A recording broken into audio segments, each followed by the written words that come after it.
ये सुख और दुख किसका धर्म है? ये किसकी प्रवृत्ति है और इनका अस्तित्व क्यों है? ये मन के धर्म हैं। किसके हैं? ये धर्म मन के हैं। लेकिन ये परिवर्तन है। सुख खत्म होता है, दुख खत्म होता है। ये खत्म होते हैं, उत्पन्न होते हैं। यही इनकी प्रकृति है। क्योंकि सुख आता है, चला जाता है, फिर दुख आ जाता है, दुख आता है, चला जाता है, सुख आ जाता है। ये मन के धर्म है। जब तक मन अपने अस्तित्व में है, ये दोनों रहने वाले हैं, ये कभी नहीं जाने वाले हैं। इनसे छुटकारा जो पाता है वो इस मन के परे हो जाता है। मन के परे जो स्थिति होती है वो आनंद की स्थिति होती है। वही आनंद है, वो क्षणिक नहीं है। ये परम आनंद की झलक है जो जीव अवस्था में प्राप्त होती है। ये जीव अवस्था में भी है, जीव अवस्था के परे भी है। जीव अवस्था के जो परे है वह केवल ही आनंद है और कुछ नहीं है। तो मन के परे कैसे होते हैं? यानी इस मन का जब ठहराव हो जाता है, ये मन जब सो जाता है, उस समय केवल आपकी स्थिति किसकी होती है? आनंद की होती है, सुख दुख की नहीं होती है। मन के सोने पे सुख और दुख दोनों मिट जाते हैं। दोनों में से एक भी नहीं रहता है, केवल आनंद रहता है। ये जीव अवस्था में प्राप्त आनंद है। जब इस आनंद की अनुभूति हो जाती है, इस आनंद का जब स्वाद जीव को लग जाता है, तो फिर जीव इसी के पीछे पड़ जाता है। फिर उसे इसका चस्का लग जाता है, फिर इसी आनंद में रहने का प्रयास करता है। और जो जीव इसी आनंद में रहने का प्रयास करता है, धीरे धीरे धीरे धीरे वो परम आनंद को प्राप्त कर लेता है। तो ये अधाधुंध है, इसे अधाधुंध कहा गया है।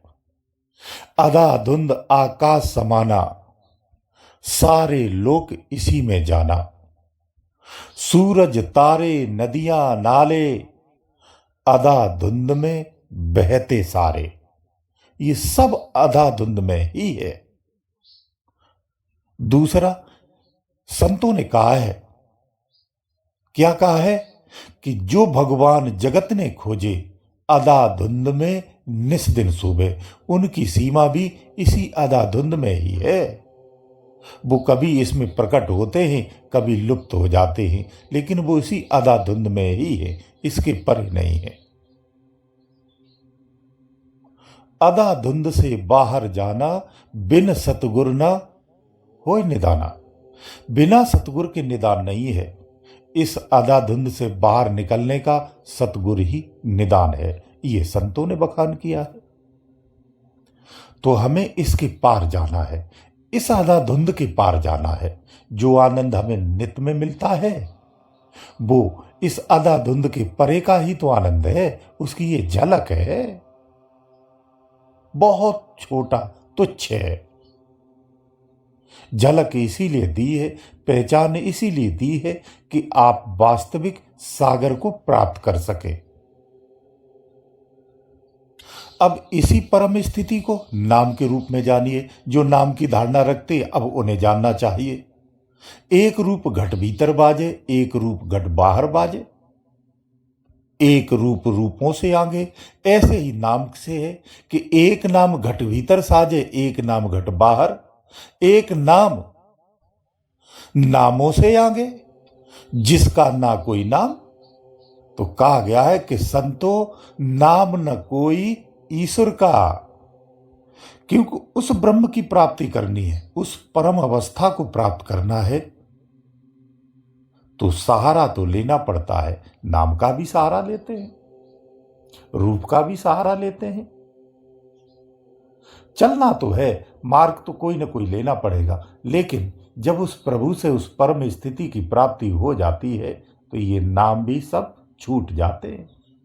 वह फिर कुछ नहीं रहता है। वो परमानंद है। उस परमानंद को हमें प्राप्त करना है। जिस तरह से मौसम और ऋतुएं बदलती हैं, इन्हीं ऋतुओं के अनुसार ही सुख और दुख बदलते रहते हैं। तो सुख दुख सारे सुरत समाने, सुरतिया मन से दूर भई। यही सुरत जब मन से दूर हो जाती है तो सुख और दुख उसे नहीं सताते, सुख दुख से परे हो जाती है। जब तक ये सुख दुख है, आत्मा अपनी एनर्जी के रूप में इसे स्वीकार करती है तो इसकी स्वीकारता हो जाती है, इनका अस्तित्व हो जाता है। जब सुरत मन से दूर भई, सुरत जब मन से दूर हो जाती है तो संसार के सारे सुख, सारे दुख, सारी उपलब्धियां सब आपके लिए महत्वहीन हो जाती हैं। इनसे आप बहुत आगे हो जाते हैं। तो यही स्थिति तो आनंद की स्थिति है। आप आनंद की स्थिति में आ जाते हैं, मत वाले हो जाते हैं। तो फिर न धर्म में रुचि रहती है, न फिर कर्म में रुचि रहती है। इन दोनों से भी आगे निकल जाते हो।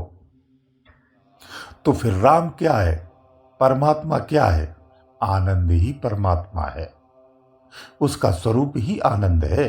इस परम आनंद की प्राप्ति करना परमात्मा की प्राप्ति होती है।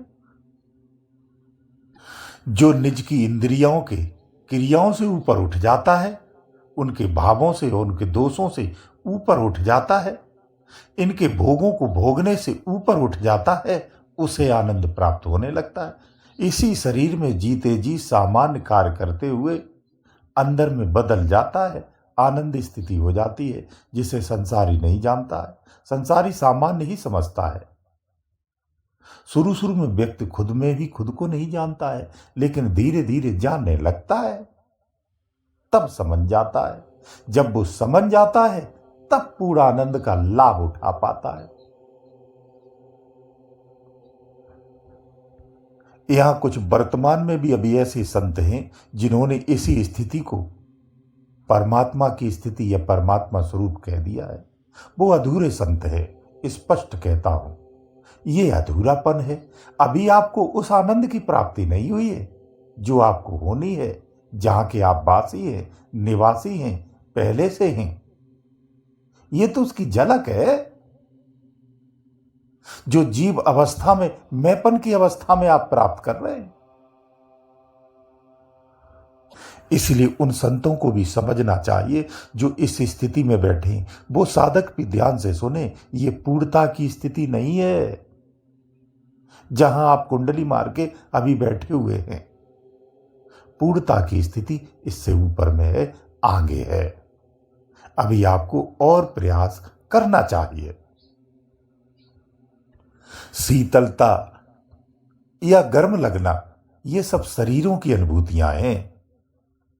व्याकुलता, बेचैनियां, ये सब शरीरों की अनुभूतियां हैं। इसी तरह से प्रथम आनंद की जो अनुभूति है, ये शरीर की अनुभूतियां हैं। केवल आप सुख दुख से पार हुए, क्योंकि सुख दुख भी इसी शरीर से ही है। यानी अभी आप उस वास्तविकता से वाकिफ नहीं हुए हैं। कभी ध्यान से देखना, केवल आपका एक आवरण हटा है अभी। जब और आगे चलेंगे तो इसके उपरांत तो 2 आवरण और हटना बाकी है। 2 आवरण अभी बाकी है आपके। जिस दूसरे आवरण में आप बैठे हैं, पहला हट गया है, तो आप मध्यावर्ती हैं। इसे स्पष्ट समझ लेना। अभी हमें प्रयास करते रहना है। यहां सिद्धि और प्रसिद्धि दोनों हैं, लेकिन कल्याण अभी नहीं है। जो कल्याण है वो पूर्ण नहीं है, जिसे आप स्पष्ट देख सकते हो और आप सक्षम हैं, परंतु ये पूर्णता नहीं है। फिर कह रहा हूं, यहां भी आप अभी अपूर्ण ही है, अभी पूर्ण होना है। थोड़ा सा और अभ्यास करना है, बस उतने में काम हो जाएगा। उम्मीद है आपको हमारी बात समझ में आ गई होगी। नहीं समझ में आ रहा है, कहीं कन्फ्यूजन है या कहीं दुविधा उत्पन्न हो रही है या कहीं ऐसा लगता है कि यहाँ ये चीज़ ऐसी नहीं हो सकती है, आप बेझिझक हमसे पूछ सकते हैं, मेल के माध्यम से पूछ सकते हैं। मैं मेल के माध्यम से ही उत्तर देता हूँ, क्योंकि मेल का माध्यम हमसे डायरेक्ट संपर्क रहता है। समय जैसे ही मिलता है हम उत्तर देते हैं। गुरुदेव दयालु।